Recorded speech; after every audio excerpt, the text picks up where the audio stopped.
शहरालगतच्या रहाटगाव येथील मुख्य रस्त्याची दुरवस्था नागरिकांसाठी मोठी डोकेदुखी ठरत आहे। मुसळधार पावसामुळे संपूर्ण रस्ता चिखलमय झाला असून ठिकठिकाणी मोठे खड्डे पडल्याने वाहन चालक आणि पादचाऱ्यांना जीव धोक्यात घालून प्रवास करावा लागत आहे। दररोज या मार्गावरून ये-जा करणाऱ्या नागरिकांमध्ये तीव्र संतापाची भावना आहे। स्थानिकांच्या म्हणण्यानुसार या रस्त्याचे सुमारे 2 वर्षापूर्वी भूमिपूजन करण्यात आले होते, मात्र अद्याप प्रत्यक्ष कामाला सुरुवात झालेली नाही। परिणामी प्रत्येक पावसाळ्यात रस्त्यावर चिखल आणि पाणी साचणे आणि वाढते खड्डे यामुळे नागरिकांचे हाल होत आहेत। रस्त्याच्या दुरवस्थेमुळे दुचाकी घसरून अपघात होण्याचा धोका वाढला असून शालेय विद्यार्थी तसेच ज्येष्ठ नागरिक आणि रुग्णांना सार्वत्रिक त्रास सहन करावा लागत आहे। पावसाचे पाणी साचल्याने खड्ड्यांचा अंदाज येत नसल्याने वाहन चालकांनाही मोठी कसरत करावी लागत आहे।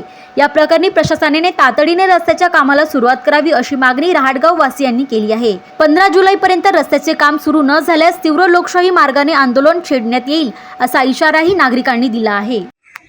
आम्ही राटगाव वासी पूर्ण त्रस्त झालेला आहे रस्त्याला।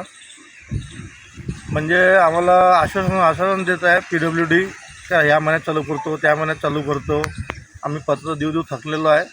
आता आम्ही 15 जुलैपर्यंत वाट पाहू। आम्हाला PWDने 15 तारखेपर्यंत आश्वासन दिलेलं आहे तर चालू करणार म्हणून काम। जर नाही केलं तर आम्ही उग्र आंदोलन करू। आता पूर्ण राटगावासी काय त्रास होत आहे? आम्हाला एवढा त्रास होत आहे का आमचे लेकरं शाळेत नाही जाऊ शकत, साधं पैदल नाही चालत आहेत। पूर्ण किचड झालेला आहे रस्त्यानं, पूर्ण पाणी साचून झालं, पूर्ण ॲक्सिडेंट बोला, अपघात वगैरे होत आहे। छोटे मोठे रोज अपघात होत आहे रोडने। कोणी पडते, कोणी माथारे पडते, कोणी लेकरं पडत आहे शाळेतले। शाळेत जाताना सकाळी लेकरं येले।